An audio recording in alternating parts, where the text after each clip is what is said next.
Red flags can arise in every encounter with clients. The red flags can appear at any moment when you are confronted with problems in the dialogue with your client.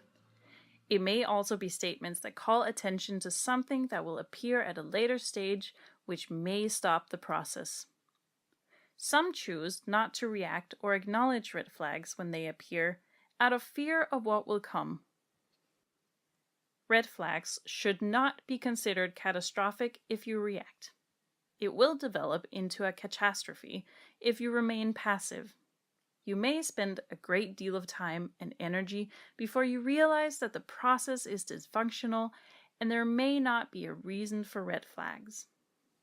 Be aware of which focus areas and worries your client has addressed along the way. Tool for handling red flags. As soon as you become aware of a red flag, you must slow down and investigate the client's starting point by following these steps.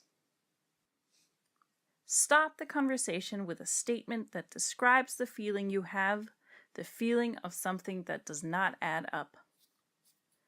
Express what has caused confusion about the problem you see. It is important that you give the client the responsibility by asking him to consider what you have addressed. This will make him realize what needs to be done with the burning ball. When you are having a dialogue and something comes up, it can potentially stop the process. It is an art in itself to be able to acknowledge and address whatever feeling you have noticed when the dialogue does not go as expected. Let's look at an example. The client says, "We are part of a large group, and the things you suggest will intervene in units other than mine. I believe that is a challenge."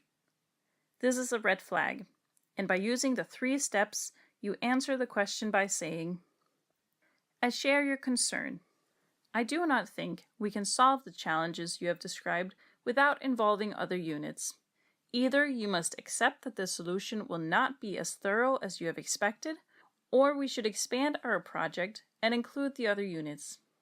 We have already described a business case we can use to go into dialogue with the other units. What do you suggest we should do?" You can train your ears to become better at noticing when red flags appear in both work-related and private settings. Therefore, there are plenty of opportunities for you to develop and practice this ability in your daily conversations before you apply the 3 steps in a business setting. When you feel that you have obtained a sufficient familiarity with the concepts through training in everyday situations, you can try them out in a business setting.